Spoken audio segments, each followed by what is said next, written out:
한 달 동안 매일 플랭크를 하면 신체에 어떤 일이 일어날까요? 여러분 모두 전에 들어보셨을 거예요. 플랭크는 전신 운동입니다. 하루 5분만 플랭크를 하면 몸을 완전히 바꿀 수 있습니다. 저도 확실히 여러 번 들은 적이 있어서 직접 해보기로 했습니다. 제가 30일 플랭크 도전을 했을 때 무슨 일이 있었는지 들어보세요. 그리고 잊지 말고 구독하고 알림을 켜서 삶의 밝은 면에서 함께 하세요.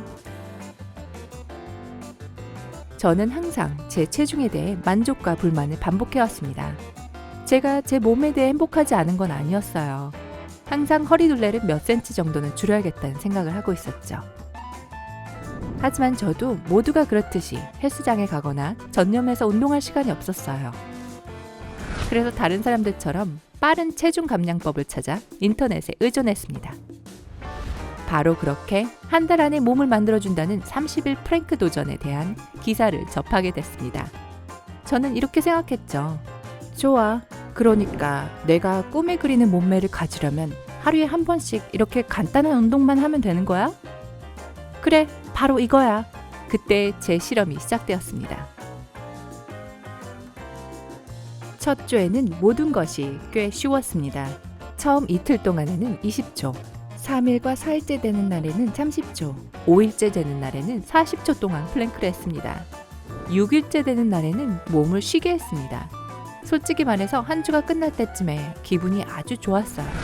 매일 플랭크를 하는 것은 이미 기분을 좋게 해주기 시작했고 제가 절실히 필요로 했던 에너지를 복돋아 주었습니다. 더 오랫동안 플랭크 자세를 유지할 수 있다는 것을 알았지만 도전 규칙을 따르고 참을성 있게 기다렸습니다. 두 번째 주는 확실히 효과가 있었습니다. 실험 7일과 8일째에 저는 플랭크 자세를 45초 동안 유지했습니다. 9일, 10일, 11일째의 목표는 적어도 1분 동안 하는 것이었습니다. 그때 자신감이 좀 사라졌죠. 갑자기 이 도전이 얼마나 어려운지를 느끼게 되었죠. 하지만 힘든 현실을 직시하고 나니 이 도전을 끝까지 해내고야 말겠다는 결의가 훨씬 더 확고해졌어요. 12일째 되는 날 90초 동안 플랭크 자세를 한 후 그 다음 날에는 휴식을 취했습니다. 그 후 6일 동안에는 거의 한계에 다다랐습니다. 14일째에 100초 동안 플랭크를 했고 15일째에는 110초를 했습니다. 제 코어는 미친 듯이 떨렸고 제 눈은 핸드폰에 고정되어 타이머가 0에 다다르기를 필사적으로 기다렸습니다. 16일, 17일째에는 2분 동안 플랭크를 했습니다. 18일째에는 2분 30초까지 올라갔습니다. 19일째는 절실히 필요한 쉬는 날이었습니다. 실험의 이 시점에서 저는 신체적으로 뿐만 아니라 정신적으로도 더 강해지기 시작했습니다. 늑장 부리는 대신 저의 일상적인 목표에 더 집중하고 즉시 그것을 향해 노력하게 되었어요. 이렇게 갑자기 동기부여가 되고 부지런해진 저의 모습을 보는 것은 확실히 뜻밖의 기쁨이었습니다.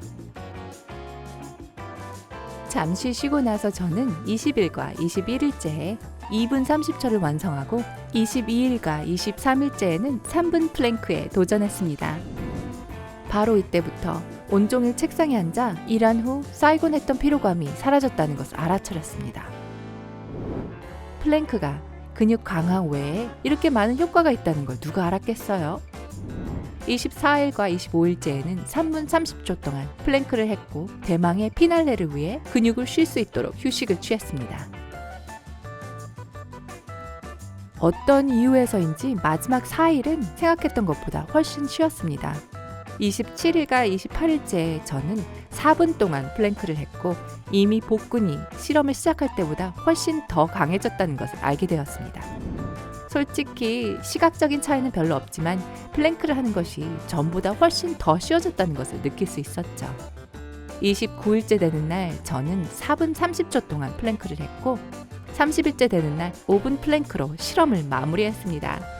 솔직히 말씀드리면 저 자신이 이렇게 자랑스럽고 제 몸에 자부심을 느낀 게 도대체 얼마만인지 모릅니다. 이제 제 실험이 끝났으니 여러분 모두가 궁금해하는 한 가지 질문에 답할 수 있을 것 같네요. 실험이 해볼 만한 가치가 있었나? 하는 것입니다. 제 대답은 물론입니다. 배에 왕자 복근이 생기기를 기대했는데 그러지 않아서 실망스럽기는 했지만요. 하지만 저는 확실히 훨씬 더 강하고 건강해진 것을 느낄 수 있어요. 제가 알아차린 또 다른 사실은 제 자세가 좋아졌다는 것입니다. 분명히 플랭크는 자세 교정에도 확실히 도움이 됩니다. 제 허리둘레에 있던 옆구리 살은 이제 거의 사라졌습니다. 규칙적인 플랭크가 신진대사를 자극한다고 읽었는데 그래서 제가 식습관을 전혀 바꾸지 않았는데도 살이 빠진 것 같아요. 하지만 최고의 부분은 그게 아니랍니다. 제가 정말 놀란 점은 제 평소 기분과 전반적인 삶에 대한 자세가 얼마나 많이 바뀌었는가입니다. 훨씬 더 자신감을 느끼게 되었고 도전을 끝내는 것뿐만 아니라 더 나은 삶을 위해 생활을 변화시키기로 마음먹게 되었다는 것입니다. 몸을 제대로 관리하면 삶의 다른 측면에서 최선을 다할 힘을 얻게 된다는 것을 배웠습니다. 이 간단한 운동으로 저는 제가 항상 찾고 있던 내면의 힘과 육체적, 정신적 힘을 갖게 되었어요. 만약 여러분이 이 실험을 직접 시도해보고 싶다면 꼭 알아야 할 몇 가지가 더 있습니다. 우선 다양한 시도를 겁내지 마세요. 매일 똑같은 일을 하는 것은 시간이 좀 지나면 조금 지루해지기 마련이거든요. 그래서 저는 보통 2, 3일마다 플랭크의 종류를 바꿨습니다. 몇 가지 예를 들자면 사이드 플랭크, 리버스 플랭크, 돌고래 플랭크, 애벌레 플랭크를 해보세요. 종류를 바꾸는 것은 운동의 효과를 전혀 떨어뜨리지 않습니다. 사실 훨씬 더 많은 근육 그룹을 사용하게 해서 훨씬 더 나은 결과를 볼 수도 있답니다. 또 다른 중요한 것은 식이요법입니다. 간단히 말해서 식단이 건강할수록 더 좋겠죠. 말씀드렸듯이 저는 평소 식단을 바꾸지는 않았지만 적당히 활동적인 생활을 했습니다. 하루에 30분 동안 개를 산책시킨 것을 포함하면 말이죠. 게다가 제 식생활은 그다지 나쁘지 않았습니다. 제가 말하고자 하는 것은 온종일 소파에 앉아서 패스트푸드를 먹으면서 하루에 몇 분씩 플랭크를 한다고 해서 마법처럼 몸매가 변화하진 않을 것이라는 겁니다. 사실 여러분이 도전하는 동안 식단까지 변화를 준다면 아마 저보다 훨씬 더 좋은 결과를 얻을 거예요. 열량 섭취를 낮게 유지하고 몸에 필요한 영양소를 주는 건강한 음식을 먹는 것은 크게 도움이 될 것입니다. 그리고 마지막으로 의사와 상담하는 것을 잊지 마세요. 플랭크 운동은 지극히 기본적인 운동처럼 보인다는 것을 알지만 그렇다고 위험이 없다는 것을 의미하진 않아요. 예를 들어 올바르지 못한 플랭크 자세는 부상을 초래할 수 있다는 것을 아시나요? 제 말이 바로 그거예요.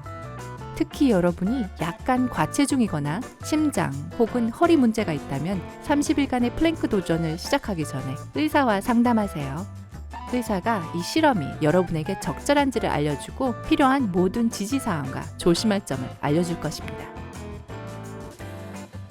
만약 여러분이 운동과 플랭크를 해본 적이 없고 이 도전이 여러분에게 너무 어렵다고 해도 괜찮습니다.